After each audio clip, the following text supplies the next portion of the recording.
All right, Kris, so you've adjusted your concept a bit here. So you had started off wanting to photograph different concepts. If I actually want to open that up here. So you wanted to do a concept and have different moods surrounding each photo. So a mood for peace, a mood for energy, a mood for cheerful. So that was your first idea. And now you're evolving it, which is fine with me, of course, to be more about street fashion. So you have your subjects in these empty spaces where normally there would be people, but because of COVID, things are really quiet, and you want them matching their environment.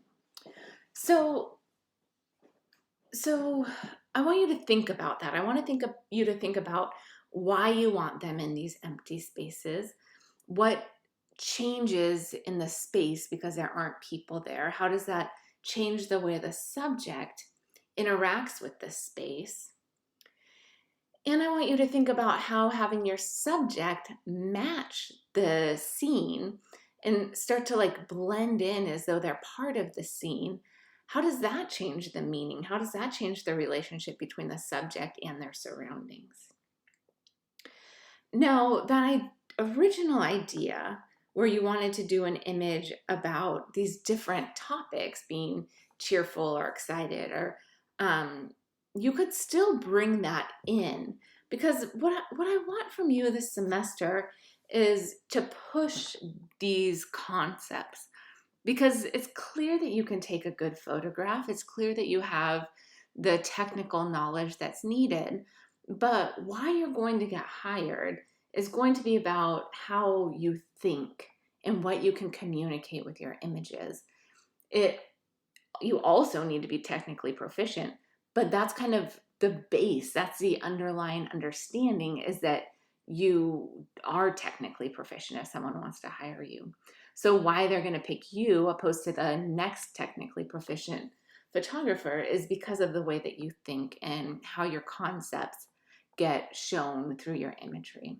So that's why I'm really pushing you on this. I do want you to think about this relationship between the subject and the surrounding area. Think about why the colors are important to match on the background, what the emptiness has to do with the image.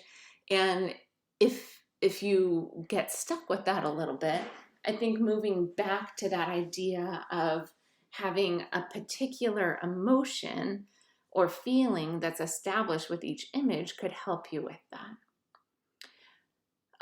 Okay, so let's look at this. Technically, you're an ISO 640, 95 millimeters, so a nice long lens, f4, 1/500th of a second, so all of that looks good.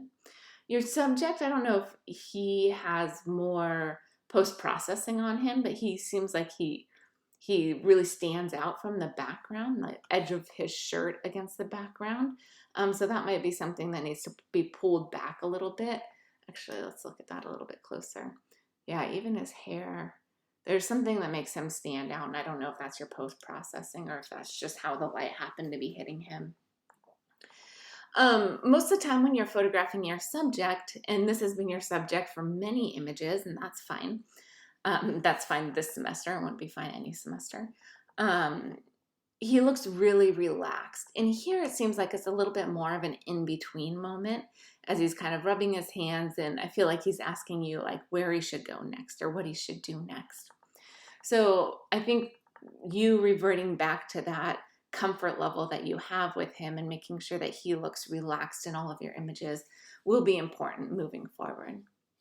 And then just on a technical side, the last thing is in the background, we have these little bits of like red and yellow, and I would just pull those down. Those are just distracting elements that pull our attention away from your subject.